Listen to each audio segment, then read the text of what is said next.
Muy buenas tardes a todos y bienvenidos al Archivo Histórico Provincial de Segovia. Por tercera vez consecutiva, tercer año, damos comienzo a este nuevo ciclo de conferencias titulado Érase una vez Segovia, que por lo que parece pues va camino de su consolidación. Gracias sobre todo a todos ustedes que hacen posible que sigamos trabajando con la misma ilusión todos los años para escoger temas que sean de su total agrado. Como saben, los ciclos tienen se fundamentan en cinco conferencias. Se intenta cubrir todo el arco cronológico desde la época romana hasta la contemporánea y solemos traer a 5 reputados especialistas en cada uno de los temas. También la directora del archivo, que tengo aquí a mi derecha, doña Pía Senent, prepara habitualmente una exposición de documentos relacionados con el ciclo de las conferencias y quedan ustedes invitados a que les haga un pequeño recorrido a través de las vitrinas al final de la conferencia que se impartirá hoy. Nuestro primer ponente, Jesús Alonso Trigueros, es doctor ingeniero de Caminos, Canales y Puertos y profesor titular de universidad en la Escuela Técnica Superior de Ingenieros de Caminos, Canales y Puertos de la Universidad Politécnica de Madrid. Es también presidente de la Asociación Internacional de Caminería. Su tesis doctoral se titula Modelo Gráfico, tenía por nombre Modelo Gráfico para la datación de vías romanas empedradas a partir del estudio de sus estados de frecuentación y del análisis superficial de roderas. Tiene un elenco de publicaciones diferentes sobre historia y técnica del camino, sobre todo en relación a la caminería romana y medieval, con lo cual hemos creído que es el mejor exponente para impartir la conferencia que tenemos hoy y que se titula Las primeras rutas de comunicación y la expansión del viario romano. Sin más preámbulos, les dejo con don Jesús Alonso. Muchas gracias.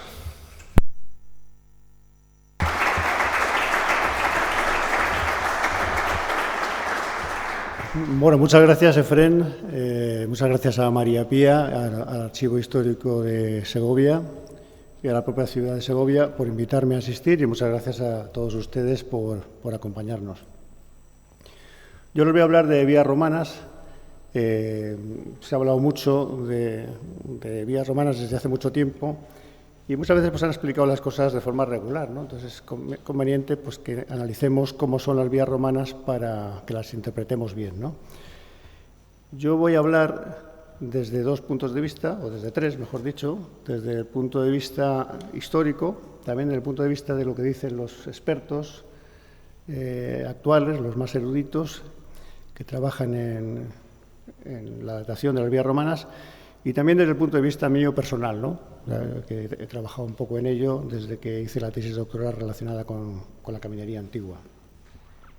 Entonces, antes de entrar un poco en el sistema viario español, pues conviene que hablemos un poquitín de lo que son las vías de comunicación prerromanas, ¿no? Lo que había antes de la llegada de los romanos a España. Y bueno, por no entrar en mucho detalle, que por cierto es bastante desconocido también el mundo previo a la romanización en cuanto a las vías de comunicación, pues sí tenemos información en la historia que escribe Polibio de una vía que unía la zona de Cádiz con todo el Mediterráneo español, ¿no? Polibio, sabéis que es un historiador que escribe en base no a lo que le cuentan, como hace después Estrabón, sino en base a lo que conoce. Él estuvo aquí en la conquista de Numancia y se dedicó a estudiar lo que ocurría en la zona, ¿no? Y bueno, define esta vía. Estrabón vuelve a hablar de ella y más adelante pues es el propio Avieno, Rufo Festo Avieno, que es el que escribe la obra marítima y describe una vía que es la famosa Vía de la Plata, que todos ustedes conocen, en la zona y frontera con Portugal. Y se estima que hay otra vía más intermedia que bordea un poco el sistema central y que cruzaba España desde el suroeste al nordeste, ¿no? Bueno, pues estas serían un poquitín las vías un poco de conquista también por donde vienen luego los romanos a conquistarnos. Y esa conquista se fundamenta sobre todo en cuanto a su expansión, en la propia geomorfología del terreno hispano, ¿no? Que es una geomorfología compleja. Como saben, pues tenemos las dos mesetas, ¿no? La norte y la sur, rodeadas por 4 sistemas montañosos complicados de pasar, ¿no? El sistema al norte, el sistema cantábrico, tenemos el sistema ibérico en el este, la Sierra Morena abajo, y luego arriba también por los Montes de León. Tenemos también esta formación un poco en paralelos, que son los ríos, el Ebro, el Duero, el Tajo, el Guadiana y el Guadalquivir, que hay que vadear también en ciertos momentos y que están producidos por las montañas, ¿no? Hay que comunicar también las zonas litorales de norte a sur y bueno, todo esto acompañado también de las depresiones que hay en el Ebro y en el Guadalquivir, condiciona en gran medida cómo se distribuye y cómo se expande todo el viario romano en España. Ese viario romano empieza sobre todo cuando se pacifica, ¿no? Una vez que se ha conquistado España, a partir de Augusto, pues Roma empieza a organizar la provincia romana de Hispania, ¿no? Antes pues son vías de conquista naturales las que había previamente, pero los romanos no hacen carreteras en general con ingeniería romana hasta que no hay una pacificación y por lo tanto se empieza ya a organizar toda la provincia española, ¿no? Lo que es la provincia de Hispania en aquella época. Y ahí, bueno, aparecen unos núcleos de población que todos conocen, muy concretos, ¿no? Astúrica, que es Astorga, César Augusta, Zaragoza, Cartagina Espartaria, que es Cartagena, y Emérita Augusta, que es Mérida. Y en base a estos 4 vértices, y alguno posterior que veremos, se estructura todo el viario romano en España, ¿no? Ya veremos luego al final de la charla cómo el viario de España es inmenso, el viario romano, ¿no? Lo veremos después. Pero esta es la idea general que me interesaría que tuviéramos presente, ¿no? Hay un cruce aquí entre Emérita y César Augusta y entre Cartagina Espartaria y Salmántica, que se cruzan en un punto muy concreto. ¿Qué les parece que es ese punto? Madrid, efectivamente, ahí está Madrid. Y esta vía coincide exactamente con la calle Atocha. Aquí están los campos espartarios alrededor y Atocha es la planta de donde nace el esparto. Entonces, curiosamente, justo esa es la vía romana del esparto que coincide con la calle de Atocha. Y esta otra, de César Augusta de Mérida, es la calle de Alcalá. Alcalá viene seguramente de Albalat, que significa el camino en árabe, y es la otra vía. Entonces, hay una teoría que no es la aceptada en los libros, que en los libros dice que Madrid es una ciudad árabe, nacida en el siglo IX, el Majerit famoso árabe, pero bueno, existe esta posibilidad de que Madrid nazca como cruce de 2 vías importantes, que son estas 2 que aquí marco, ¿no? De hecho, en la calle Escalinata, cerca de la Ópera en Madrid, se encontraron unos restos romanos también en su momento. Bueno, pues en base a esto se genera un polígono, como ese que estoy dibujando ahí, que define la estructura básica de las vías romanas en España, que luego pues, se entretejen mucho más, ¿no? Pero bueno, este es, digamos, el esqueleto inicial y principal del viario español. Os he puesto aquí una en blanco, porque ya que estamos en Segovia, luego comentaremos algo, ¿no? Pero sabéis que hay una que sale de aquí por el Cordel de Santillana hasta el puerto de la Fuenfría y de ahí hasta Cercedilla, aunque bueno, en la zona del collado de Cercedilla, pues eso claramente no es romano por las pendientes tan grandes que tiene y por los enlosados, ¿no? Todavía se sigue pensando en muchos casos, y así se publica, que las vías romanas tienen en superficie unas losas grandes como la vía Apia, y eso pues es erróneo, ¿no? Eso ocurría en las vías urbanas que tenían mantenimiento y que se podían mantener de forma continua. En las vías interurbanas en ningún caso había un enlosado, ¿no?, en ellas. Ahora contaremos un poco cómo son las vías romanas para que tengamos eso presente. Bueno, pues yo definí en su momento, cuando hice la tesis doctoral, 13 atributos para evaluar las carreteras romanas. O sea, ¿en qué nos basamos para decir si esto es romano o no? Pues yo elegí estas 13 cosas, estos 13 atributos, cada uno con sus descriptores. O sea, cada uno de estos atributos tiene 5, 6, 10, 12 descriptores que describen el atributo, de forma que podamos, de alguna manera, cuantificar la romanidad de un camino, ¿no? Entonces, de esta manera podríamos eliminar subjetividad a la hora de datar o de cuantificar cómo de antiguo es un camino, ¿no? Entonces, bueno, pues voy a repasar alguna de ellas, simplemente porque tengamos algunas cosas presentes a la hora de identificar esas vías romanas que digo, ¿no? Primero, las fuentes literarias, que sin entrar en mucho detalle, simplemente que conozcáis. Ahí luego podéis dar un paseo porque hay algunos de estos elementos de los que hablo en las vitrinas, ¿no? Por ejemplo, el itinerario de Antonino. El itinerario de Antonino es seguramente la fuente más importante que hoy conocemos para identificar las vías romanas, y que es un documento romano que conocemos en copias medievales, que establecía una serie de rutas, no de caminos, que la gente a veces lo ha confundido. No es una guía Michelin al uso, como se pretende en algunos casos decir, sino que es una guía de rutas. Son rutas que se hacían para cobrar el impuesto de la nona, ¿no?, que es un impuesto romano que se cobraba en especie, normalmente en grano, ¿no?, en cebada, en trigo, etcétera. De forma que se establecía una serie de rutas por las que había que pasar. De forma que el camino a lo mejor más lógico sería un tramo mucho más corto y más recto. Sin embargo, se hacía una ruta haciendo un recorrido para cobrar ese impuesto, ¿no?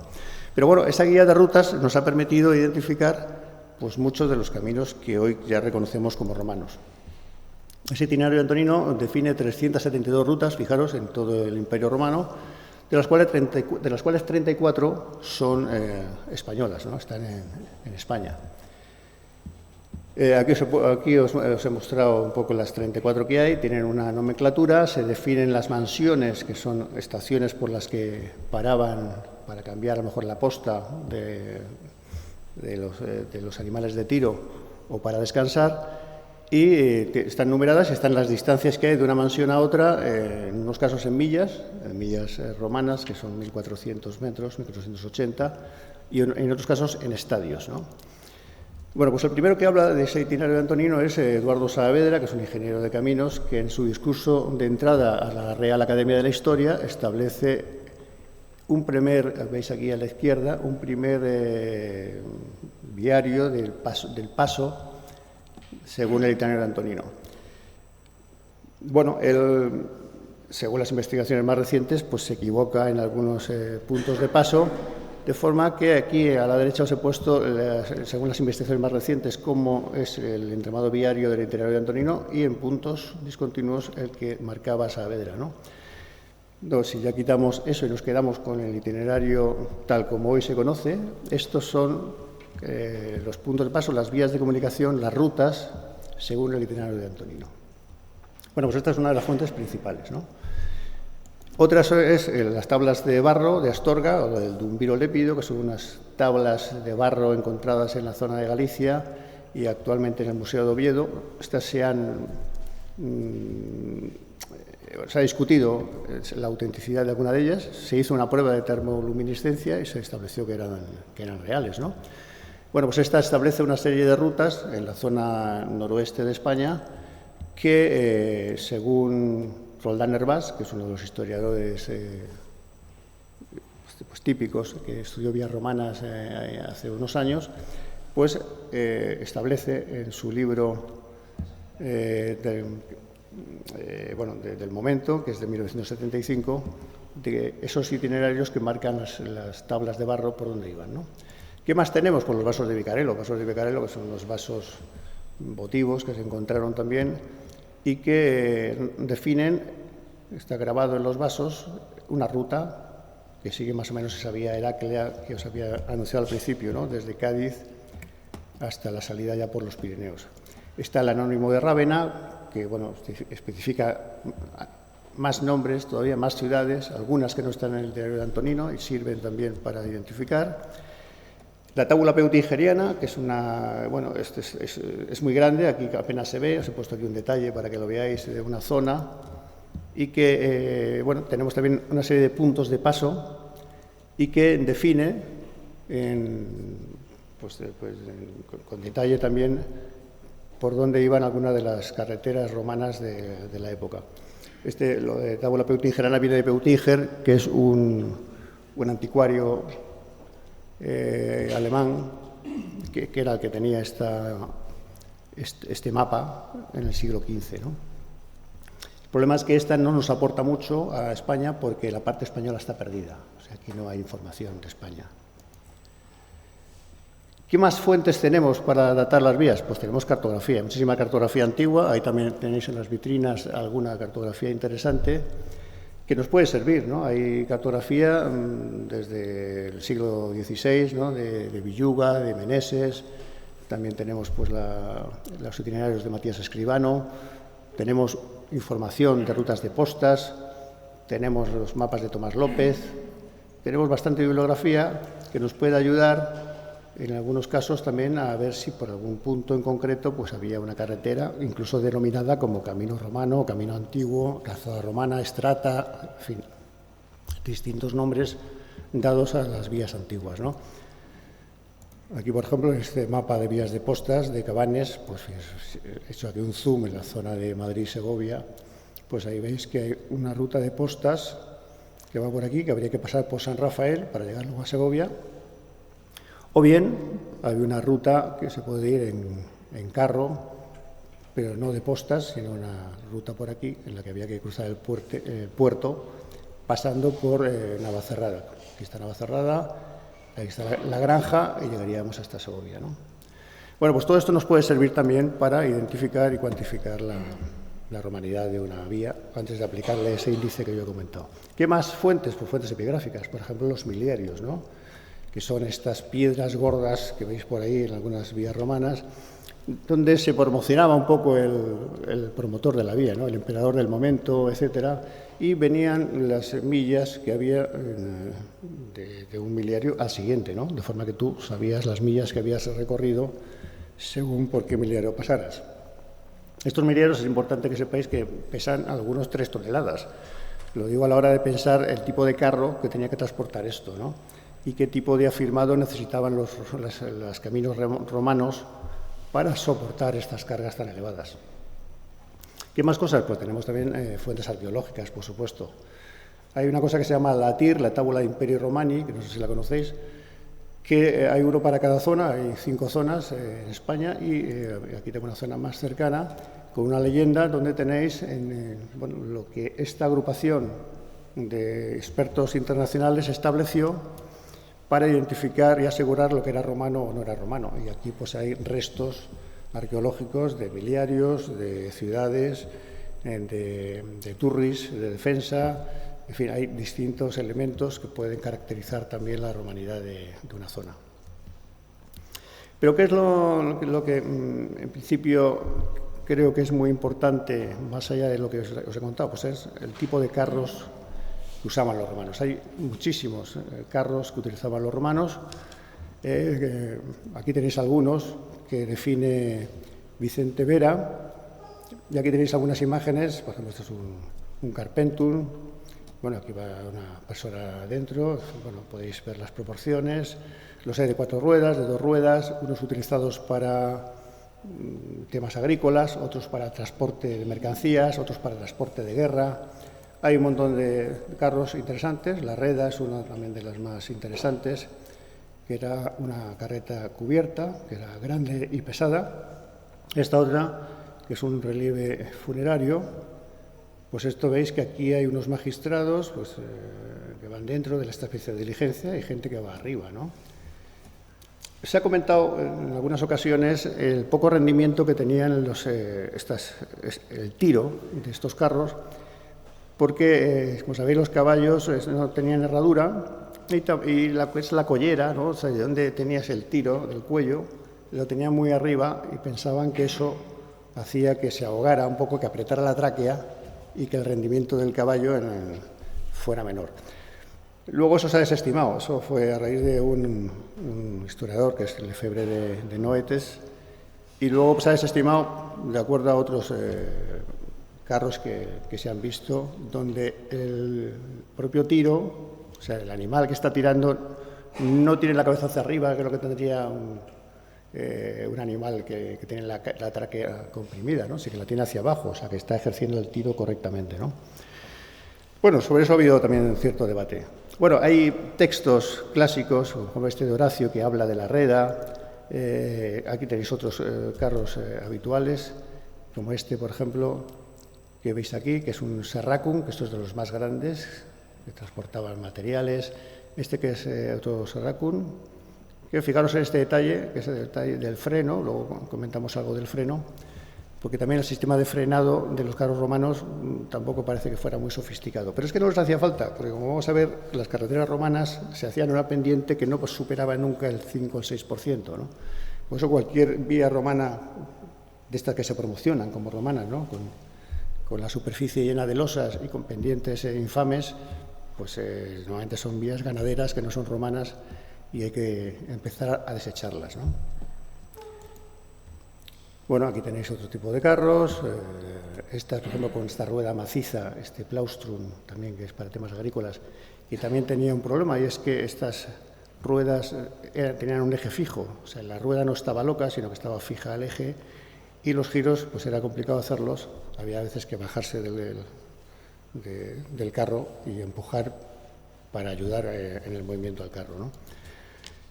Bueno, pues aquí también tenéis otro texto de Juvenal en las sátiras que habla también de una plaustra, pues este plaustrum que estamos diciendo, y también del Serracum, ¿veis? O sea que hay textos que apoyan también que estos carros estaban funcionando de continuo, ¿no?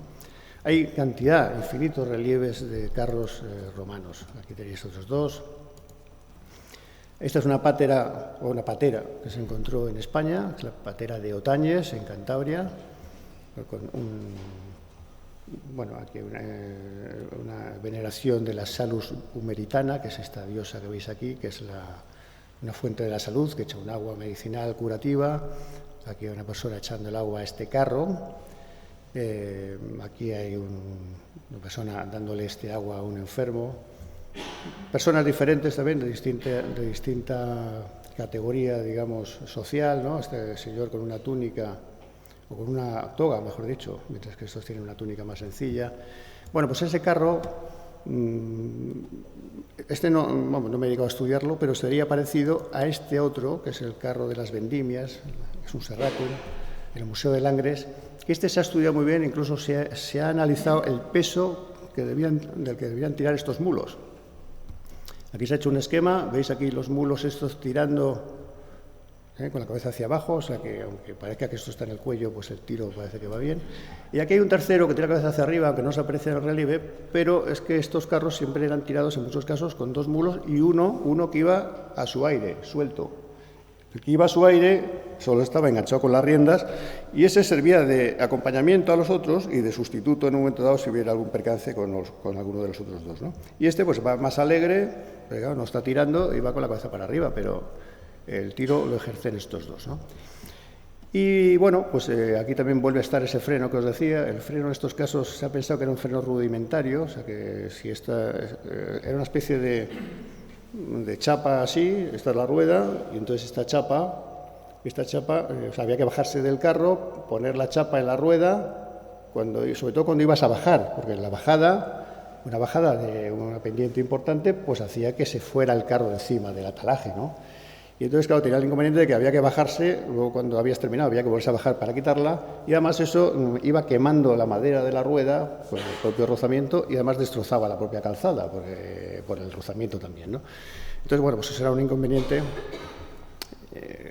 que también hace que pensemos que efectivamente esas carreteras romanas tenían pendientes suaves para no tener que poner el freno, salvo que en una ocasión muy muy específica y muy particular, ¿no? Bueno, pues si consideramos que 1/3 de la altura total de nuestro guía es lo que pesa, ¿no? Lo que mide, perdón, el tronco, y pues consideramos una altura pequeña, porque en esta época no eran tan altos como ahora, ¿no? Pues sería 1,50 o así. Pues querría decir que estos tienen una escala de 1,20, entonces podemos hacer un cálculo, ¿no? Salieron las medidas del tonel y considerar entonces, saldrían estas medidas y hacer una estimación de que este carro, con la cuba llena, estaría arrastrando unos 800 kilos, ¿no? Casi 1 tonelada. O sea que estamos pensando que efectivamente los carros transportaban pesos considerables. Bueno, os he puesto aquí también la muestra del freno. Aquí un cuadro de Rubens que he encontrado de 1600, donde ves que el que dirige el carro se ha bajado para empujar, dado que esas ruedas están fijas en el eje y hay que ayudar en el giro. Bueno, pero a lo que iba es que el peso de los carros que transportaban los carros era muy grande, ¿no? Miliarios de 3 toneladas, como digo, columnas para templos, o sea, podían transportar 3 o 4 toneladas. Fijaros, ¿no? Entonces necesitaban una capacidad portante en las carreteras de gran capacidad, ¿no? O sea, una capacidad portante elevada. Claro, podemos pensar que, claro, que luego había sistemas para colocarlos como una columna, ¿no? Este sistema de poleas que veis aquí, que están en los libros de Vitruvio, o que se podía transportar así también, con 4 personas que llevaran algo pesado o más, o incluso que transportaran una columna o un miliario enganchándolo con un sistema de tiro y ese miliario que fuera rodando. Bueno, podemos pensar que también se harían estas cosas. Bueno, se puede lucubrar, ¿no?, sobre eso. Yo soy partidario de pensar que los carros romanos transportaban pesos muy grandes, sabiendo que las pendientes de las carreteras que hacían eran suaves y por tanto se podía hacer, ¿no? También podríamos pensar que hay formas de transporte, como lo había, ¿no?, fluvial, de forma que tú podías llevar cerca de un río navegable aquello que querías transportar y luego a través del río, que había varios ríos navegables en parte, pues hacer el transporte definitivo, ¿no? Bueno, pues entramos ya un poco en lo que es la sección tipo de una vía romana. Entonces, esta que veis aquí no es una sección tipo, ahora la voy a tachar para que se os olvide ya el que las vías romanas tienen losas arriba, ¿no? Esto viene, esta idea errónea, viene de que Vitruvio, en el libro 7, en el siglo I antes de Cristo, Vitruvio sabéis que es el único libro de arquitectura que se conoce, o de ingeniería de la antigüedad, son los 10 libros de arquitectura de Vitruvio, y él ahí habla de arquitectura, no habla de ingeniería, ¿no? Y entonces él ahí establece una serie de capas, pero para los enlucidos, para los suelos de los edificios, etcétera, ¿no? Y habla de statumen, rudus, núcleos y sumum dorsum, y la gente, Bergier, después del siglo XVII, lo tomó como las capas de una vía romana, y eso se ha trascendido y se ha hecho viral, que diríamos ahora, ¿no? Y entonces ahora, si tú pones en internet vía romana, te va a salir esto, rudus, statumen, rudus, núcleos, sumum dorsum. Y eso es falso. ¿Vale? Entonces, claro, con su influencia en su momento pues se propagó esto, ¿no? Entonces, esto es lo que decía Vitruvio: masa de piedras gruesas, capa de cantos, ripios y cascotes, capa bien apisonada y las losas. Pues nada, nos olvidamos de eso. O sea, no busquéis vías romanas que tengan esta pinta porque no son romanas, salvo algunas que puedan tener algo parecido con las losas, que son las que están en las ciudades, ¿no? Que ahí sí había losas, pues para que, en fin, fuera vistosa la entrada del emperador, etcétera, que ello se limpiaba, se reponía, etcétera, ¿no? Por supuesto, la vía Apia, Caparra, un montón de vías que son urbanas, pues sí tienen losas, claro.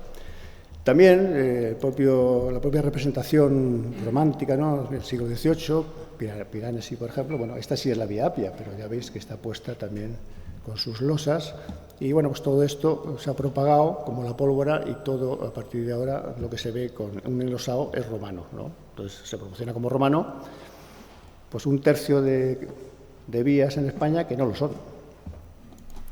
Nuestra vía Apia, Aquí estoy yo, un poco más joven, ahí haciendo unas medidas y tal. Bueno, esto es Pompeya. Estas rodadas que veis ahí, o roderas, en las vías de Pompeya, esas son hechas ex profeso, es para encajar las ruedas ahí del carro que pasaba y no se fuera contra los lados ni se saliera, ¿no? Es lo que se llaman orbite. Esas orbites son hechas no por el traqueteo de los carros con el tiempo, sino que se tallaban para que el carro se encajara ahí, ¿no? Esto es como si fuera un paso de peatones, pasaban por aquí los peatones, etc., ¿no? Estas, que esta es la vía Domitia, en Ambrusum, al sur de Francia. Estas es de adoquines. Estas vías, estas huellas que veis ahí, están fosilizadas. Estas sí son romanas también. Esto es Caparra, la Prenestina antica en Italia. O sea, todo esto que os estoy enseñando ahora sí son vías urbanas, por eso son enlosadas.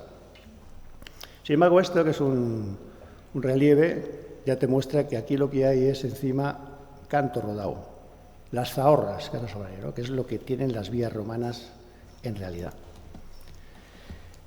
Y he encontrado información de los clásicos que hablan de esto, ¿no? Estacio, por ejemplo, claro, como se refiere a la vía Domicia, pues claro, habla de preparar la cama para la capa superior de la calzada, ¿no? Para el enlosado, porque ahora está hablando de una zona en Ambrusum también, que era urbana.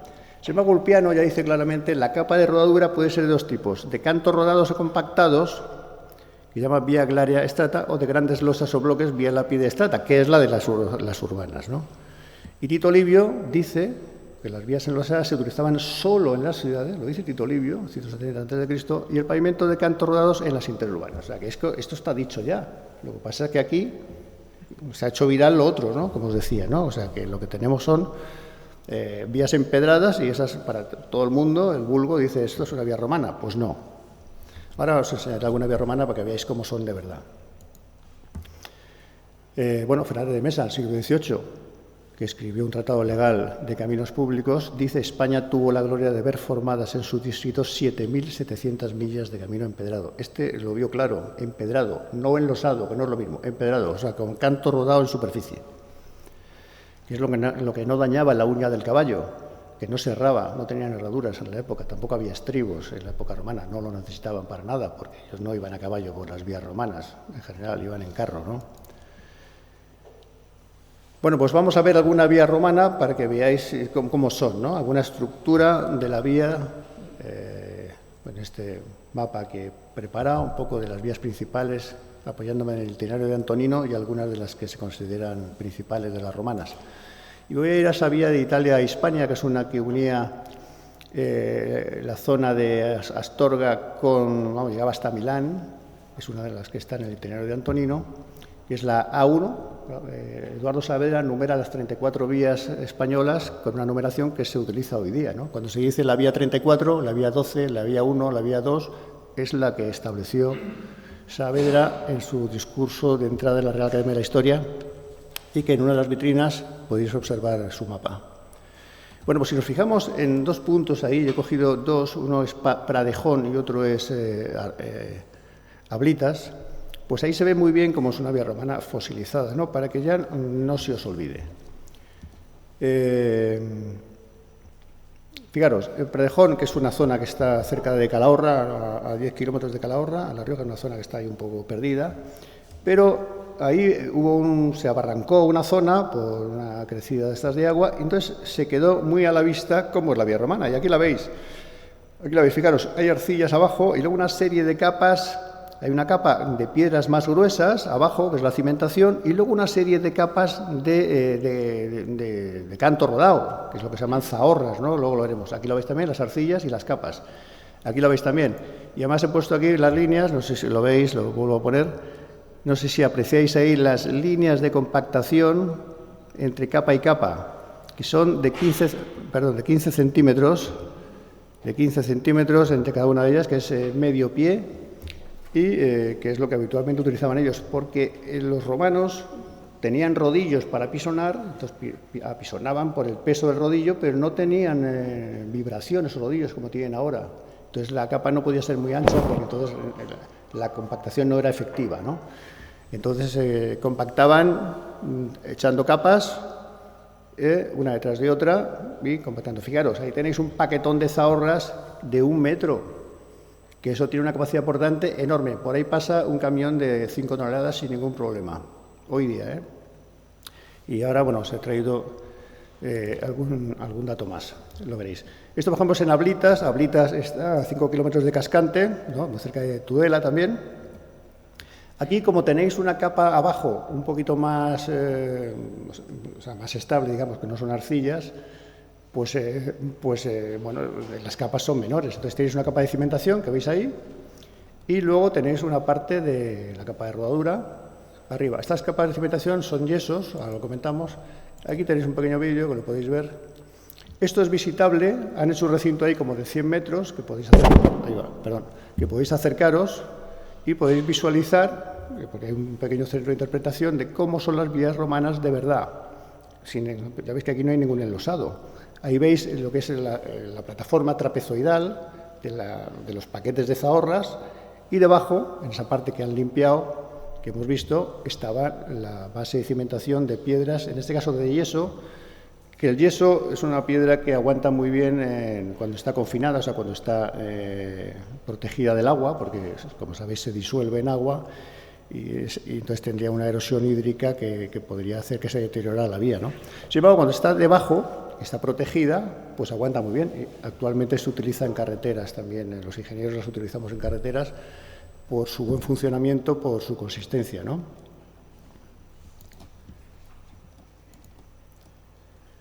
Bueno, aquí os he puesto algunas secciones también de Saavedra, cuando estudió la vía de Usama Augustóbriga, que también tenía esta pinta de una capa de piedras más gruesas y luego las zahorras arriba. Fijaros, este Scazia, que es un ingeniero italiano, estudió la Vía Appia fuera de la ciudad, y fijaros que fuera de la ciudad, que ya no hay losas, volvemos a tener esta estructura, esta plataforma, con ese terraplén de capas de zahorra hasta llegar a la capa de superficie.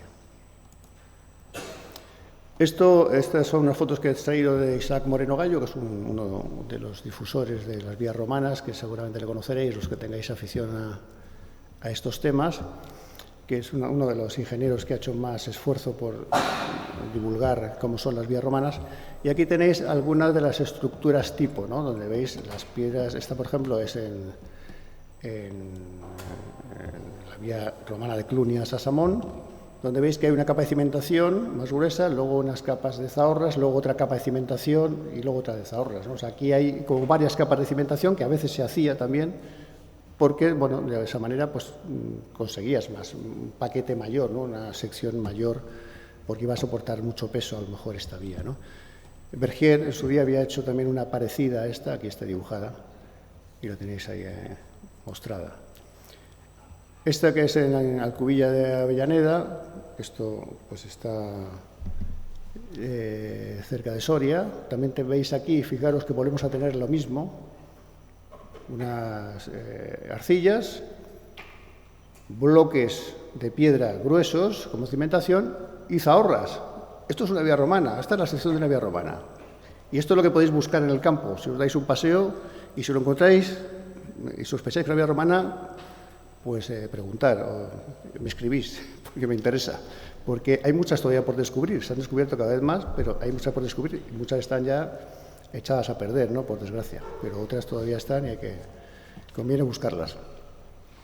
Fijaros, yo como soy ingeniero de caminos y, bueno, pues fijaros, os pongo aquí la guía de campo para las mejores prácticas de la Administración de Caminos Rurales, ¿no?, que publica aquí un Instituto de México y tal. Pues sin entrar en mucho detalle, lo que te dice es que las vías rurales por las que pasean ahora los tractores, un tractor, ¿cuánto pensáis que pesa? Pues un tractor pesa, uno pequeño, 3 toneladas. Uno medio, 6. Y uno grande, 14. Pues aquí te indican cómo tienen que ser esos caminos rurales. Y cuando hay, pues digamos, un material en el suelo natural más pobre, pues hay que poner más espesor, ¿no?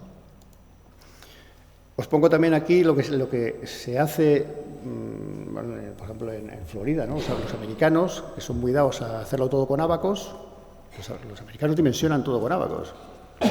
los firmes para aeropuertos y lo que queráis. Tienes ábacos según el tráfico que vayas a tener, coges los ábacos, lo tienes estudiado ya y sabes lo que hay que hacer, ¿no? Pues, por ejemplo, tienen un ábaco, el ábaco este de Peltier, que te permite establecer cuántos tiene que ser la capa granular que tienes que poner encima de la capa de cimentación según el tráfico que tengas y según el suelo que haya debajo. ¿Vale? Pues he hecho un ejemplo. Vamos a suponer que tenemos, aquí tenéis la tabla esta, para vehículos que transportan 3 toneladas. He puesto 3 toneladas, vamos a suponer que un carro romano está transportando 3 toneladas, pues lleva unos miliarios o lleva unas columnas para un templo o lo que sea. Y aquí hay una gráfica, como veis aquí, según el número de carros diarios que pasan, que es lo que se llama IMD, ¿no? En tráfico se utiliza eso en ingeniería, ¿no? IMD es intensidad media diaria, que es el tráfico de vehículos ahora y de carros en su día, ¿no? Supongo 17. Bueno, que al día pasaran 17. Estaríamos entonces en el B, en la B. Esta es la A, la B, la C, no sé si se ve bien, pero bueno, la B. Pues iríamos a la B, o sea, iríamos a este gráfico. Entonces, como estoy pensando que hay arcilla debajo, arcilla húmeda, hay una cosa que se llama el CBR, que es un tipo de ensayo, que es la que tienen las arcillas húmedas, es más o menos 2, estaríamos ahí. Si nos vamos hasta, empezando en la curva B, porque estamos en 17, pues fijaros, estamos en 48 centímetros de zahorras que hay que poner. A este espesor teórico se le puede minorar o aumentar en función del tipo de zahorra que utilices. Si usamos zahorra natural, que es lo que utilizaban los romanos, hay que mayorar dividiendo por ese valor de 0,80. O sea que nos saldrían 60 centímetros. Antes os he dicho que esa sección de Pradejón tenía 90. O sea que, fijaros lo que hacían los romanos. O sea que es que no hemos inventado casi nada hoy día, ¿no? Ellos ya ponían incluso más espesor, un paquete de zahorras mayor. Fijaros, 90 centímetros, que estaríamos aquí abajo, si miráis el gráfico. Podríamos irnos incluso a esta gráfica de aquí, que es la de G, que es de más de 4.500 carros de 3 toneladas diarias. O sea que esas vías romanas aguantaban carros y carretas, que diríamos ahora coloquialmente, ¿no? Bueno, no me voy a entretener en esto, cómo funciona un poco la distribución de cargas. Cuanto más pesa la carga de lo que transportamos, pues más tensiones se producen abajo y más deformaciones se pueden producir, y por eso hay que poner un espesor de firme adecuado para que no se hagan rodadas profundas, ¿no? Se me va a ir el tiempo, fíjate, pues nada, me lo paso rápido. Bueno, los romanos sabían muy bien cómo hacer las capas granulares, que pueden ser uniformes, con granulometría uniforme, discontinua o continua. Para que os hagáis una idea, la transmisión en las granulometrías uniformes, como las piedras son del mismo tamaño, es puntual y puede haber más deformaciones, se hacía un recebo para nivelar después del apisionado. Un caso que no usaban los romanos es que pusieras muchos granos finos y otros gruesos, de forma que aquello lo caricaturizaba un poco ahí, ¿no? Pero quedaría un poco flotando y también produciría muchas deformaciones.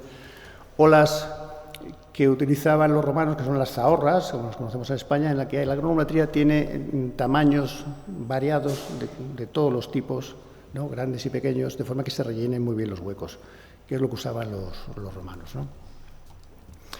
La puesta en obra, hoy se hacen con motor de niveladora y compactador vibratorio. Los romanos lo hacían de esta manera, con una tabla niveladora y con un rodillo no vibrante, como veis en estas infografías que preparó Isaac Moreno Bayo en su día, ¿no? Que aquí lo veis también. Aquí está el carro basculante echando la grava, luego la niveladora nivelando, una cuba echando agua para la compactación posterior con el rodillo, ¿no? Y aquí se ve un poco el conjunto de elementos de maquinaria de entonces trabajando. Fijaros que este carro basculante que echaba la grava, al realizar esta capa, producía unas roderas por la propia huella de las ruedas, ¿no? Por eso se ha visto eso en distintas capas, porque aquí veis el proceso de una sola capa, pero cuando haces la siguiente, esto queda abajo fosilizado, digamos, y luego la siguiente, y luego la siguiente, de forma que en capas inferiores a veces te encuentras estas roderas que se ha asociado en algunos casos con que los tráficos han deteriorado la vía y se ha hecho otra vía nueva encima, pero no es verdad, es que el proceso natural de fabricación de las propias vías estaban las roderas por la huella del carro al bascular la grava, ¿no? Y luego en esta infografía se ve muy bien cómo a ambos lados de la carretera que se hacía se dejaba despejado hasta 40 metros, 20 metros a cada lado, ¿no? De forma que, claro, hoy día lo que vemos, nos encontramos que está todo lleno de retamas, de vegetación que ha crecido ahí después de 2000 años y como no se han cuidado, pues cuando las encuentras, aquello hay que limpiarlo entero, ¿no? Pero antiguamente eran así. Bueno, la anchura del camino, pues normalmente, lo normal es que sean 6 o 6,5 metros. El valor medio en grandes vías suele ser de 4,5. Y bueno, se intentaba que siempre pudieran cruzar dos carros, ¿no? Uno enfrente del otro, y por lo tanto la anchura no podía ser menos. O sea, si veis una vía de menos de 4 o 5 metros, es otro dato para desecharla, ¿no? Y aquí os pongo algunas, ¿no? Vía de Usama a Numancia, por ejemplo. Pues fijaros, estas fotos también son de Moreno Gallo, que se ha pateado todo el campo. Y aquí las veis muy bien, veis la capa inferior del terreno natural, que es arcilla, luego veis ahí unas capas de piedras más gruesas y luego las zahorras. Y ahí veis las huellas, ¿veis las huellas? Que están en capas inferiores, esas huellas, pues son las que os he comentado del propio proceso de compactación de la vía anterior, ¿no? Que eso se ha visto que es 1,40, que es precisamente lo que medían yo me he dedicado a medir un montón de huellas cuando hice la tesis doctoral, y bueno, la que se percibe con más claridad como romana es la que tiene 1,40 metros de empate, que así se llama la distancia que hay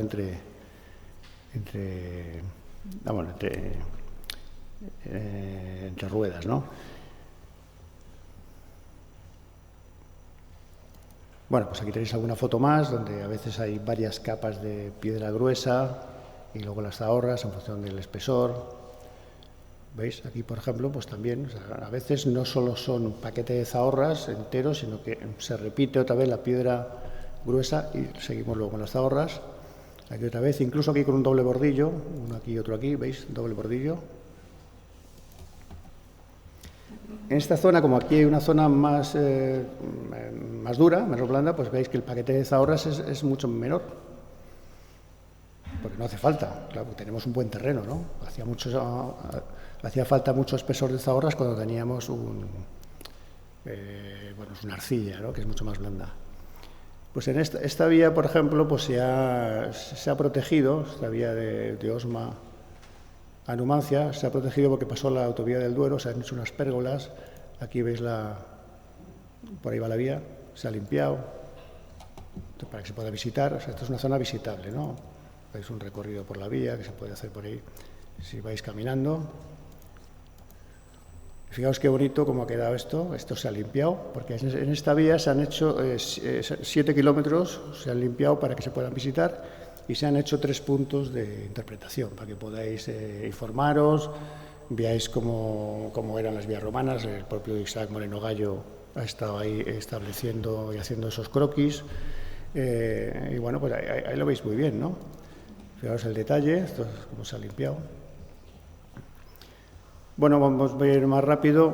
El tema de la rectitud, pues sabéis que los ingenieros romanos pues, cogían rutas naturales, la ladera más accesible, la vertiente más soleada, la más alta, para que el agua se eliminara de forma natural, máximas pendientes del 6%, precisamente para que el transporte de los carros fuera posible, economizaban dos estructuras, etcétera, ¿no? Fijaros aquí, veis algunos ejemplos del trazado tan recto. Aquí he echado mano del refranero español: más vale rodear que mal andar, quien deja camino por buscar vereda atrás se queda, y no hay atajos sin trabajo. Bueno, pues está bien, pero línea recta, que es la línea más corta entre dos puntos, y los ingenieros romanos eran muy prácticos. Aquí veis una huella que se ve muy bien desde el aire, pues a lo mejor de un granero, etcétera, y se aprecian levemente esas dos líneas que digo yo de separación para dejar limpia la carretera, esos 40 metros que había en total, ¿no? Bueno, pues aquí tenéis algunos ejemplos más de vías, de la rectitud de las vías, etc. La Vía de la Plata, por ejemplo, que está aquí, que todo el mundo conoce, ¿no? En la zona de, bueno, cerca de Cáceres, ¿no? Una ciudad romana que se llama Castries, que está a 2,5 kilómetros más o menos de Cáceres, al sur, hacia arriba, hacia Túmulos, que está cerca del embalse de Alcántara, no sé si lo conocéis. Pues en esa zona, si dais un paseo, fijaros qué preciosidad, porque los peregrinos van por esa vía que veis por arriba, limpia, y sin embargo, es que esto, no, lo voy a señalar con la mano porque es que el ratón no se ve. Esto que veis por ahí, esa es la plataforma de la vía romana, con los dos cunetones que veis ahí uno a cada lado, atravesando lo que es la vía de peregrinos, por donde va la gente y que no se entera que la vía romana va por la derecha, piensa que van ellos por la vía romana, y no, la vía romana es esa que veis ahí. Claro, si ahí diéramos un tajo, veríamos esa estructura que os he contado de piedras de cimentación más grandes abajo y arriba, pues esos jabres, que esto es una zona granítica que hay por ahí, ¿no? Bueno, ahí veis un murete de contención, también por aquí va la vía, veis ahí se ve la zona del talud, del trapecio, de las zahorras, un muro de contención porque va en la zona de arriba. Bueno, aquí tenéis algún vídeo más, ¿no? Fijaros qué bien se ven los bordillos aquí en la de la derecha, ¿no? Se ven los bordillos perfectamente y la superficie de zahorras arriba, aunque no se aprecian porque está ya con vegetación. A la izquierda, bueno, es a la izquierda, en vuestro caso es sí, a la izquierda vuestra, a la izquierda, pues veis también que en ese caso va la vía romana, tiene más anchura que el camino moderno con las rodadas de los tractores y de los viandantes. No sé si veis a ambos lados, en la de la izquierda, a ambos lados por dónde van los bordillos de la vía romana. Ahora os lo voy a marcar por ahí para que lo veáis. ¿Lo veis? ¿Veis? Por ahí van los bordillos. Y sin embargo, por el medio va el camino actual que han hecho, ¿no?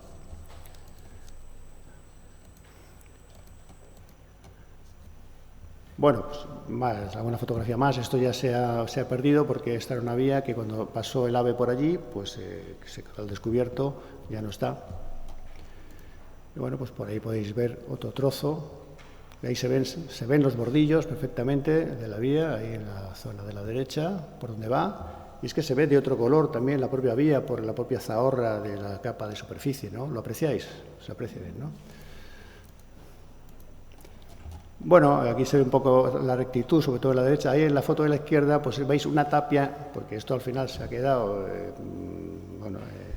son fincas particulares por donde va la vía romana, y hay una tapia que va justo en medio de la vía romana, pero perfectamente recta, como veis por ahí, ¿no?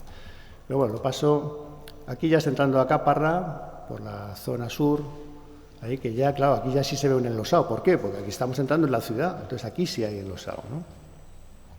Ahí está el arco cuadriforme. Seguimos un poco. Bueno, aquí llega hasta Baños de Fuentemayor, que algunos piensan que esto es la vía romana por fin a la que han llegado porque ven un enlosado, ¿no? Cuando lo que no saben es que esto es un enlosado que se ha hecho recientemente en la vía real que existía ahí, ¿no? O sea que esto no tiene que ver con romano, que además son losas cuadradas que nunca se usaban, ¿no? Pero bueno, la gente ve un enlosado y ya piensa que eso es lo romano. Entonces, un arquetipo de vía de montaña importante también para que lo veáis es la vía Nova, ¿no? La vía Nova, que es una vía que está en la zona gallega, en España, que aparece en el itinerario de Antonino, que es del año 80 después de Cristo, más o menos, de tiempos de Tito, creo. Pues el itinerario de Antonino la recoge, ahí os lo marco, es la vía 18, y si me acerco, pues veis ahí, os la he dibujado, sale de Braga, que es Braga Augusta, que es Braga en Portugal, y llega hasta Astorga, y ahí esos son los puntos de paso que define el itinerario antonino. Y esta es una vía de montaña muy, muy interesante, ¿no? Porque aquí se aprecia muy bien cómo eran los ingenieros romanos, ¿no? Buscaban la horizontalidad, o sea, una vía de montaña que no supera en ningún momento el 6%. Que se adapta al terreno perfectamente, va por la ladera siguiendo la curva de nivel de la montaña, Coherencia he puesto ahí porque superan las dificultades del terreno siempre de la misma manera. Amplitud, es una vía que tiene 6 metros y perfectamente drenada, ¿no?, en la plataforma. Y con un entalle en la roca también increíble, ¿no? O sea, cuando había que tallar la roca se tallaba para que la pendiente fuera la adecuada. O sea, no iban así subiendo pendientes enormes para ahorrar distancia. No escatimaban esfuerzos para que la rampa, o sea, que la pendiente no superara ese 5-6%, ¿no? Si me acerco a esa zona, que es lo que analizamos en su día, esa zona ahí donde está el puente Vivey, este es el mapa de la cartografía. Fijaros, este es el río Vivey, que pasa por debajo, por el valle, y la vía va por ahí. Fijaros, va serpenteando, siguiendo las curvas de nivel perfectamente para no superar nunca ese 5%. Y bueno, ahí os he marcado las zonas que actualmente se ven, las otras están tapadas por la carretera general, que hoy día pasa por ahí, por el propio puente Vivey. Se han encontrado zonas de restos romanos por varias zonas, esas que os marco por ahí en verde. Y ahí está el puente romano, que es el puente sobre el río Vivey, que es un puente maravilloso, si no lo conocéis, uno de los puentes romanos más bonitos y más espectaculares de España, junto con el de Alcántara, ¿no? A este yo le pasé en su momento a esta vía el índice de romanidad, que como no tenemos tiempo no os lo cuento, pero este índice, con los atributos y los descriptores, pues nos daba una romanidad de 6,9, que indicaba una romanidad alta. Bueno, pues a veces se ha confundido esta vía romana con esta roja que os marco ahí, que es la que veis en esta foto. Esta es la zona de los Codos del Arouco, se llama así, a esta zona, fijaros por aquí, este es el puente, pues ahí lo veis a la derecha, pues sigue por ahí, por la carretera general, que sigue el trazado real de la vía romana original. Y ese zigzagueo que veis ahí ya es un zigzagueo posterior medieval que a veces se ha vendido como prototipo de una vía romana de montaña y que no tiene nada que ver, porque fijaros que ahí os lo he puesto, ese zigzagueo tiene un 17% de pendiente frente a un 5% que tiene la vía romana real a lo largo de toda su trayectoria por la zona de los Codos del Arouco, ¿no? Bueno, el puente romano os he puesto aquí sus características, incluso podéis ver un poquito en perspectiva. Como no tenemos tiempo, os he puesto también una comparativa con el puente de Alcántara, que está por ahí. Como esto creo que lo van a colocar de YouTube, pues lo podéis ver más despacio, ¿no? Bueno, pero esto que hicimos una resolución fotogramétrica, o sea, a partir de un vuelo de dron, esto no es un vídeo hecho como tal, sino que hicimos una serie de fotografías con un dron, luego hicimos el modelo digital del puente, y entonces pues esto que parece un vídeo es un modelo digital en el que yo me puedo acercar, tomar medidas, calcular volúmenes, hacer secciones, etcétera, ¿no? Y eso pues es muy útil hoy día, que la fotogrametría se ha puesto al alcance de cualquiera, porque ya todo el mundo puede volar un dron, pues es muy fácil. Fijaros este detalle que sí me parecía interesante, el puente, eso que veis está allá, lo veis allá a la izquierda, ese trazado es el trazado romano serpenteando, bordeando lo que es la ladera de la montaña, y si os fijáis, en esa zona la roca está tallada totalmente. ¿Está tallada para qué? Pues para conseguir esa pendiente necesaria en el trayecto, ¿no? Y aquí, en la siguiente diapositiva, os he puesto un vídeo para que lo veáis. Veis el entalle en la roca y termina en una zona que parece de acera, que es la propia vía romana sobre la que va la carretera general. Pues esto es la ingeniería romana, ¿no? Y esto es lo que quiero que hoy por lo menos nos quede a todos claro, que no hay que buscar esos encachados de montaña que vemos por ahí que son vías ganaderas. Las vías romanas con ingeniería romana son estas, ¿no?, que os estoy contando.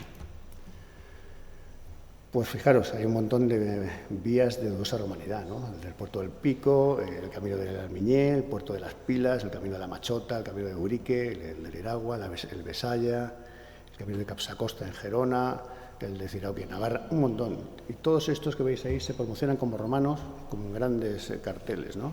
Pues ninguno romano.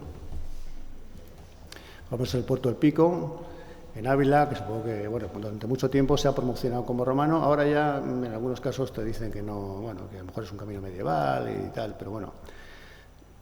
Hace poco ha aparecido en el archivo histórico de Ávila, precisamente los legajos que indican que esa obra se adjudicó en 1829 a un grupo de personas que no eran ni siquiera ingenieros, porque en aquel momento los primeros ingenieros de camino son de 1802, pues eran pues, maestros canteros y obreros que eran los que trabajaban en carreteras, ¿no?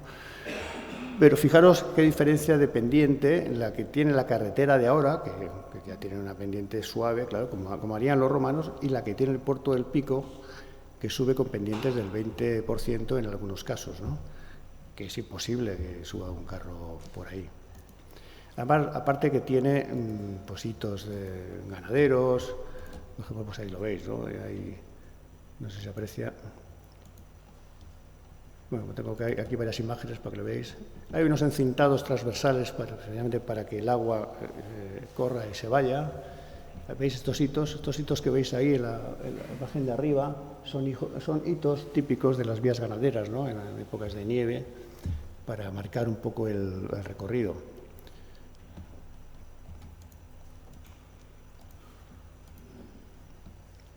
La vía del Capsacosta en Gerona también se promociona como romana.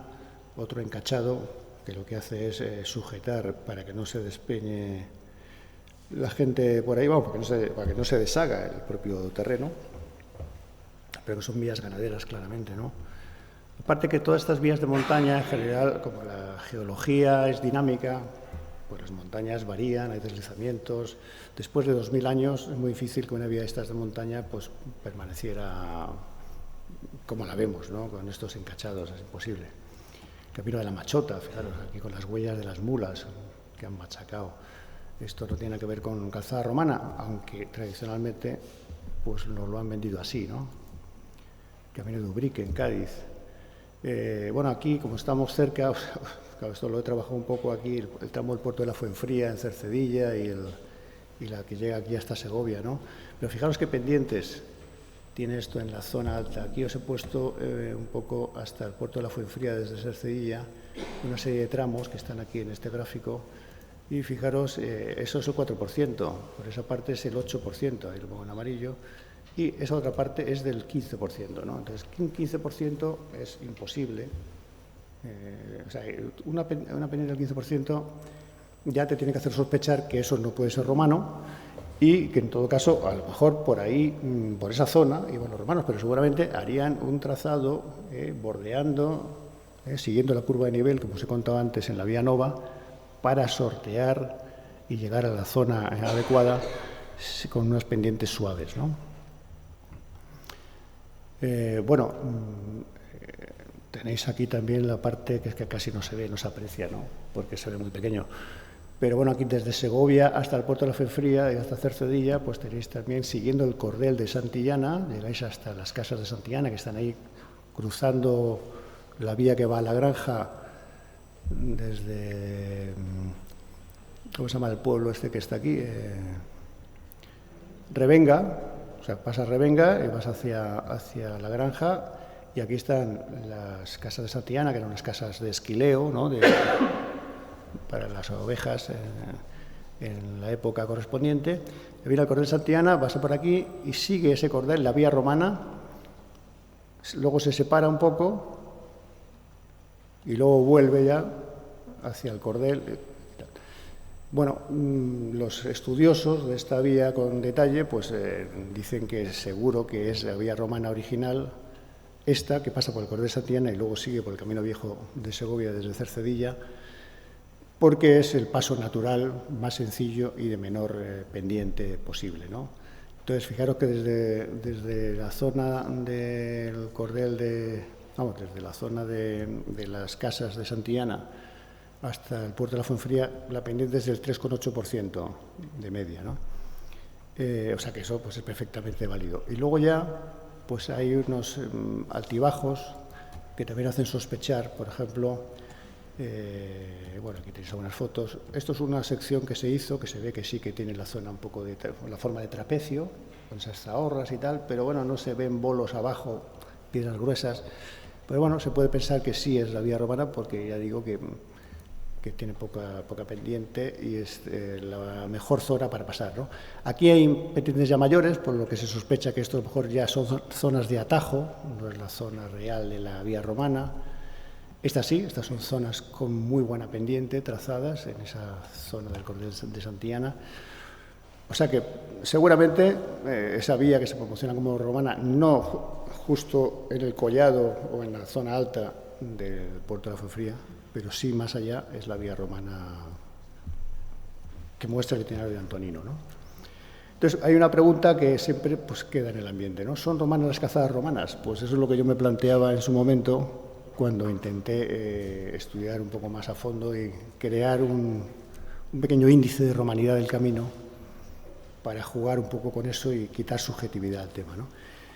Entonces, bueno, pues en este mapa que veis ahí, yo hice aquí 20 visitas en España y 11 fuera, y bueno, y 8 tramos medidos por otros autores también los consideré, y bueno, pues con esos 13 atributos y obteniendo un peso para cada atributo, porque no todo pesa lo mismo, ¿no? A lo mejor la pendiente longitudinal del trazado, pues para mí tiene mucho peso, porque los carros transportaban grandes de mercancías, ¿no?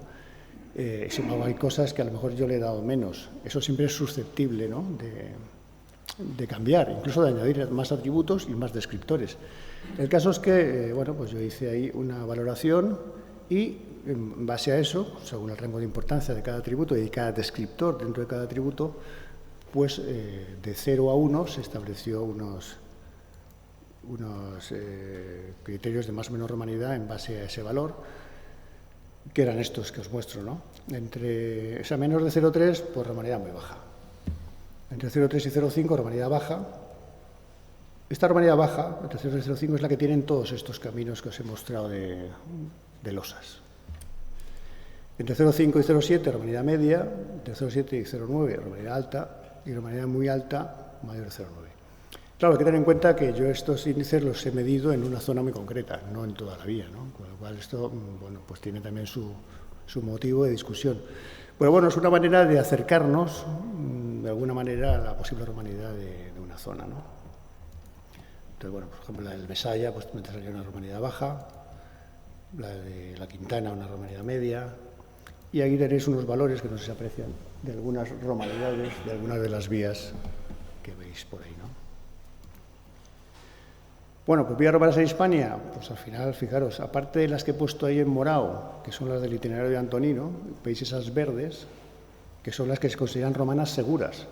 Pero hay otras muchas hipotéticas, que es estas que veis ahora, que están en verde en discontinuo, ¿veis? Fijaros qué mallado de vías romanas tenemos en España. Claro, las hipotéticas son casi más que las seguras, ¿no? Entonces, de estas hipotéticas, pues muchas, pues, seguramente pues no lo son, ¿no? Pero bueno, hay mucho trabajo por desarrollar y mucho por hacer para seguir identificando vías romanas, aprender de verdad a identificar una vía romana, que no todas lo son, que ya por fin la gente entienda que una vía romana no es un empedrado. Y bueno, pues espero haberos por menos introducido en este mundillo y que mostréis un poco de interés. Tengo algunas conclusiones por aquí. Primero, que es identificar un camino romano, hay mucho por descubrir, que es posible cuantificar la romanidad de un camino, o sea, buscar una forma objetiva para poder comparar unos tramos con otros, porque a lo mejor esto no resuelve la romanidad de un camino, pero sí nos permite comparar si un camino es más romano que otro, y que nos fijemos en identificar más uno que en otro. O sea, esto nos da juego, ¿no? Los ingenieros somos muy dados a cuantificar las cosas, y yo creo que esto puede ser interesante para digamos, centrarnos en una zona con más interés que en otra, ¿no? Bueno, el análisis multicriterio, que es lo que hemos usado, pues permite eliminar subjetividad. Se pueden crear mapas temáticos, ¿no?, que nos permiten identificar zonas más romanas que otras y unas con más tráfico que otras, ¿no? Incluso yo en su día me atreví a hacer unos mapas de tráficos, por donde había más tráfico en la época romana que en otras, ¿no? Y que de todos los caminos que en algún momento se han considerado romanos, pues probablemente no lo sean más de las 2/3 partes, me atrevo a decir, ¿no? Hay todavía un gran desconocimiento de cómo eran las carreteras romanas y, bueno, pues espero haber aportado y haber contribuido un poco a conocerlas un poco más. Muchas gracias.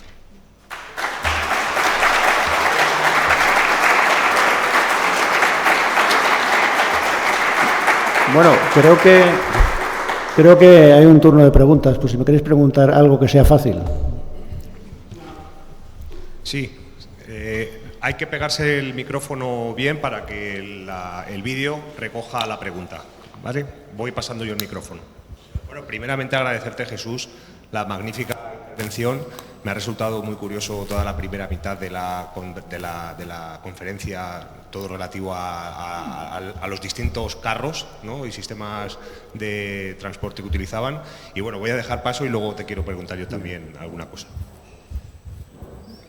Quería preguntar si Segovia es una ciudad romana al norte del sistema central, de la cordillera central, y se supone que su ubicación estaba posicionada por los distintos pasos de este sistema entre la meseta norte y la meseta sur, y según usted ha dicho, la pendiente de la Fuenfría en distintos tramos podía ser demasiado fuerte.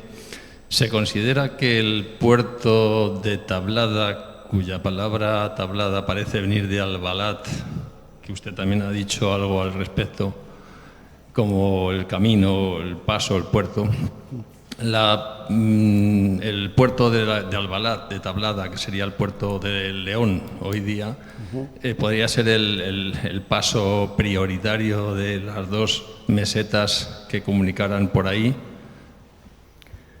Pues, bueno, no sé si, aquí tienes el mapa que yo he puesto, que no sé si se ve. A lo mejor lo tienes ahí dibujado en línea continua verde o línea discontinua. ¿Lo identificas ahí? Es que, claro, ahí se aprecia poco, ¿no? Pero, sí, este mapa representa un poco de lo que se ha estudiado hasta ahora, ¿no? Estos mapas los he hecho yo. En su momento le dediqué tiempo a esto. Y quise recoger todo lo que se había estudiado en su momento por los historiadores y los expertos en ingeniería romana, ¿no?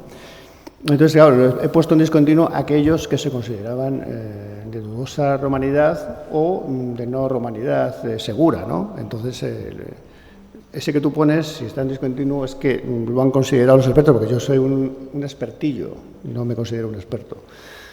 Bueno, sé algo de esto, entonces pues yo no me atrevo a decirte ahora esa es una vía romana, era la vía de comunicación de las dos mesetas, no lo era. Bueno, pues habría que mirarlo. Yo no me atrevo a decirte si lo era o no lo era. Seguramente podría serlo perfectamente, o sea que no te sé decir, porque yo ese tramo justo no lo he estudiado. O sea, he estudiado unos cuantos y tengo información de resultados de los que os he mostrado, pero ese en concreto, pero podría serlo. O sea, cualquier vía que comunique a dos mesetas, como hay que atravesar el sistema central, pues hay que pasar por algún sitio, claro. La zona para pasar, la Sierra de Guadarrama, se ha considerado que tenía que ser precisamente la que une el Camino Viejo de Segovia con el Cordel de Santiana, que llega hasta aquí, hasta la calle Zorrilla, creo que se llama, ¿no? Pues podría haber otras zonas de comunicación también. Lo que pasa es que, claro, como os he dicho, que las montañas tienen una dinámica continua, se mueven, hay deslizamientos de ladera, hay movimientos. Pues estas vías montañosas que no están hechas con ingeniería romana han desaparecido. Entonces, una vía desaparecida ya me hace sospechar que no era romana, porque las romanas las hemos visto fosilizadas y en los páramos.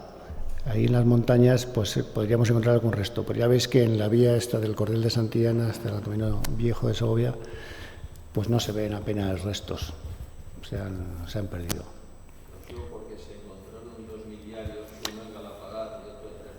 Sí, claro, de Cercedilla es ese que me parece que en una diapositiva os lo he puesto, que lo encontró Blázquez, el historiador. Claro, por lo tanto, por ahí pasaba y, de hecho, los expertos consideran que esa es la vía romana, ¿no?, la que unía Cercedilla con Segovia. Pero la vía tal como la conocemos es una vía borbónica, la que sube hasta el puerto de la Fuenfría, que la hizo Felipe V para venir aquí a la granja, ¿no?, a su zona de veraneo. Y la auténtica, la original romana, que solamente bordeaba la montaña, pues se ha perdido por la propia dinámica geológica de la montaña, ¿no?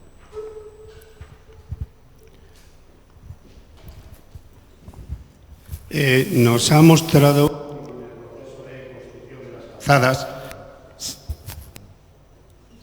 en el proceso de construcción de las calzadas se quedaban las roderas de las carretas.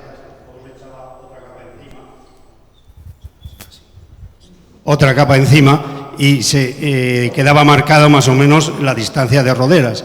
Pero me ha llamado más la impresión unas fotos anteriores que en la superficie tenía también unos raíles la calzada. Eso indica que todas las carretas o vehículos tenían el mismo ancho entre las ruedas. Pero te refieres, yo os he mostrado algunas calzadas que tenían huellas en el enlosado. Sí, en el enlosado, fabricadas, no hechas por el paso. Claro, esa es la de Pompeya, por ejemplo, la Sorbite. Y luego, por ejemplo, en Ambrusum, en la vía Domicia, en el adoquinado también había roderas. Claro, no os he mostrado otras fotos que tengo del Valle de Aosta, por ejemplo, etcétera, que tienes también roderas en la propia talla de la roca. Eso en origen tenía una capa de zahorra también encima, de canto rodado para que rodaran los carros. Y las roderas que hoy vemos, en esos casos, son roderas posteriores todas, porque cuando en la época ya posterior de penuria, donde no había dinero para arreglar las carreteras, porque todo esto, claro, la ingeniería romana era muy buena y muy potente, pero luego vinieron las épocas medievales, renacentistas, etcétera, donde se arreglaban y se hacían caminos reales, pero no...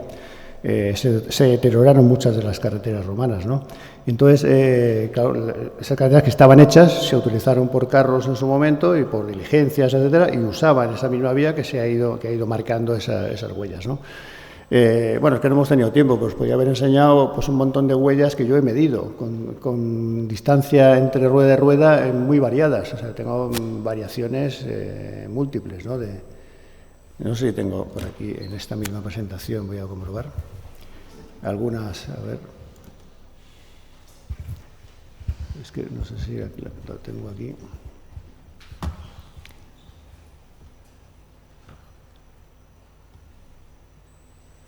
No, es que lo tengo en otra presentación. Bueno, si tenéis tiempo, voy a otra presentación y os enseño más cosas, pero yo creo que a lo mejor es excesivo, ¿no?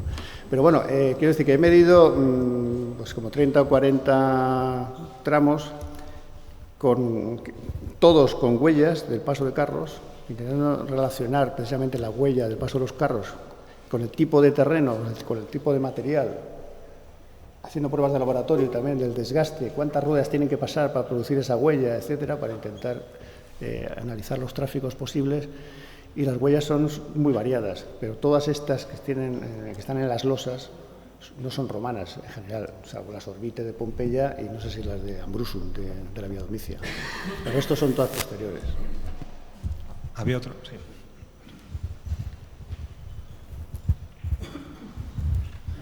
Bueno, por lo que has comentado, pues los carros estaban muy bien diseñados para recorrer líneas rectas, pero en las curvas o en los cruces, ¿cómo lo hacían?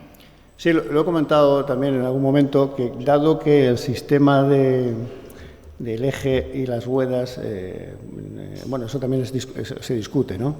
O sea, las ruedas no eran locas, de estas que se mueven libremente, sino que están fijas al eje, de forma que muchas veces se tenía que bajar el conductor del vehículo para empujar el carro, para ayudarle en los giros, ¿no?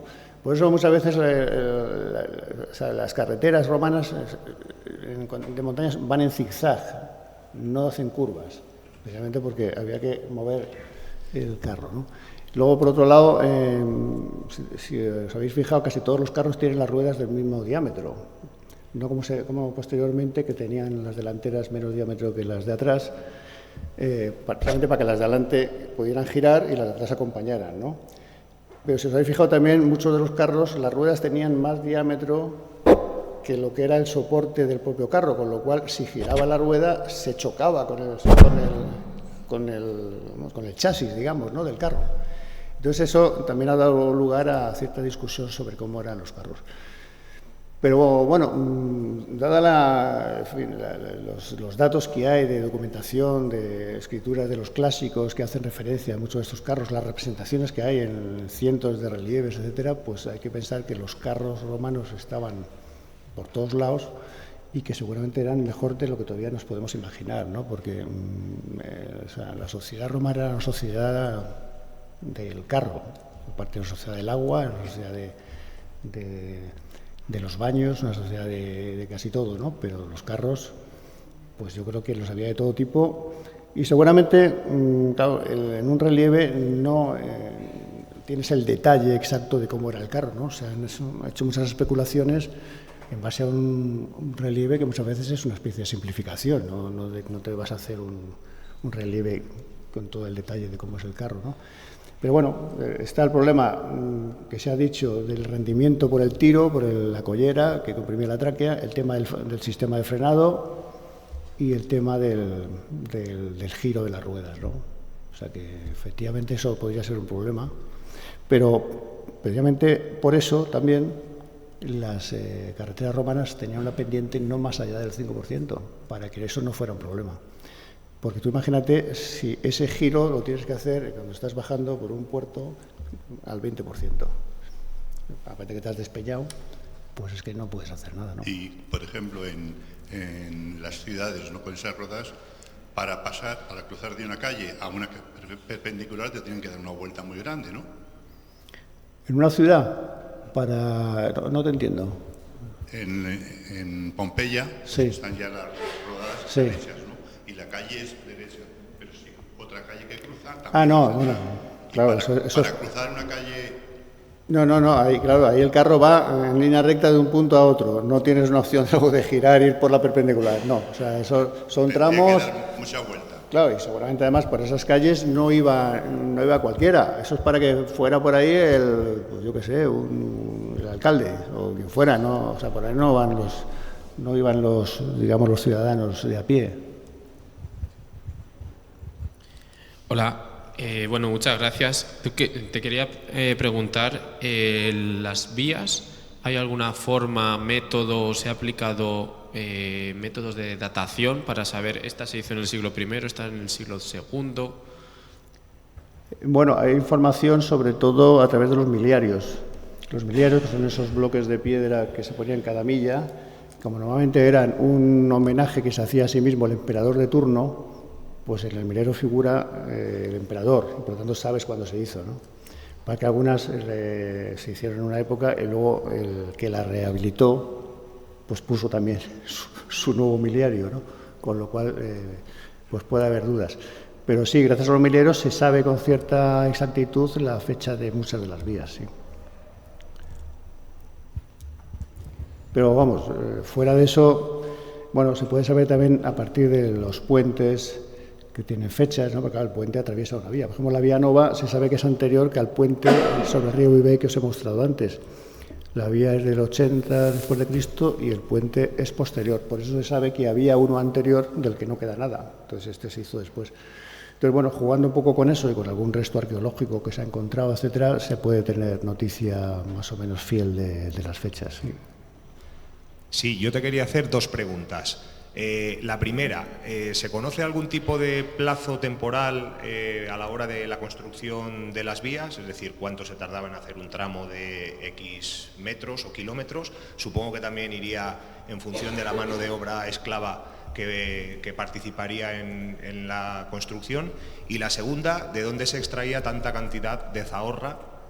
Porque, claro, supongo que estaría acumulada en algún sitio para luego... Bueno, pues son muy buenas preguntas, efectivamente. Empiezo por la segunda. Sí, pues la distancia a la que traían la zahorra, pues fíjate, los romanos eran tan prácticos que si había canto rodado por la zona, usaban ese. De hecho, hay canteras, y están documentadas, y hay restos en muchas de las zonas donde hay vías romanas. Por ejemplo, en ese tramo que os he enseñado de Osma a Numancia, había 4 canteras y hay 2 que se muestran y están informadas en esa zona que hay de información en la zona bueno, precisamente para tener la información de qué volumen de piedras se extraía de ahí, ¿no? Ellos extraían siempre de la zona la más cercana posible, pero hay datos de transporte de piedras que se han encontrado en vías que no hay en la zona y que se estima que se han traído desde muy lejos, incluso de 50-60 kilómetros más allá, ¿no? Sobre todo en la zona de Francia. Por ahí han traído piedras muy alejadas de la vía, porque no las hay, hasta 50 metros más allá, ¿no? O sea que ellos siempre utilizaban las piedras de la zona, hacían sus canteras y extraían la zahorra de ahí, el canto rodado, y si no lo había, pues no tenían problemas en traerlo desde más lejos, ¿no? Y en cuanto al tiempo para la construcción, pues la verdad es que no tengo ese dato, no te sabría contestar, pero bueno, digamos que los que trabajaban en una obra no eran tampoco tantos, porque ahí has visto en esa reproducción que hace Isaac Moreno Gallo, pues esa infografía, pues ya ves que tienes una persona con un volquete que tira la zahorra, detrás una persona que va con un camión cisterna echando el agua, otro que va con un rodillo, y luego, pues hombre, están los topógrafos, porque hay un topógrafo que está alineando perfectamente, hay que colocar también los bordillos para calzar la calzada, etcétera, pero no creo que hubiese más de 10 o 12 personas haciendo la vía romana. Luego están los que traen las piedras, claro, de la cantera, etcétera, ¿no? Y el tiempo, pues es una buena pregunta que la investigaré, pero no desconozco el tiempo que tardarían. Pero bueno, podrían tardar... Bueno, prefiero no decirte nada porque me lo voy a inventar. O sea que, pero no tardarían mucho porque tenían interés en avanzar, y hay vías que son larguísimas, que te recuerdo, bueno, ahí lo veis. Es que tienes toda España recorrida, pues parece una telaraña, ¿no? Muy bien. Bueno, ¿Los soldados en tiempo de paz no trabajaban en las calzadas? Los soldados normalmente trabajaban poco, porque en tiempo de paz, como habían trabajado ya en la guerra, pues lo que se hacía al revés, se les daban tierras, se les premiaba, y los soldados pues estarían los que estaban un poco al mando de que se hicieran las cosas bien, pero no trabajando a pie de obra, ¿no? Yo creo que no trabajarían mucho ahí los soldados, ¿no? Muchas veces veis representaciones, pues yo qué sé, de Asterix o Obelix y tal vez los legionarios ahí, pero los legionarios no estaban haciendo calzadas romanas, los legionarios estaban en las legiones. En la calzada romana pues había un topógrafo, un conductor de un volquete, el que coloca no sé qué, pues bueno, pues algunos que serían pues indígenas, ya romanizados, y algún romano, claro, también, pero no legionarios ni soldados, estaban en otra cosa. muy bien. Bueno, pues le agradecemos de nuevo al profesor Alonso Trigueros que haya aceptado la invitación para estar aquí hoy con nosotros. También les invito a todos ustedes a venir a la próxima conferencia el martes que viene sobre caminería medieval y cañadas de la Mesta. Y ahora, si quieren, pueden pasar a ver la exposición que se ha preparado con motivo de este ciclo. Muchas gracias al profesor Alonso y gracias a todos ustedes. Bueno.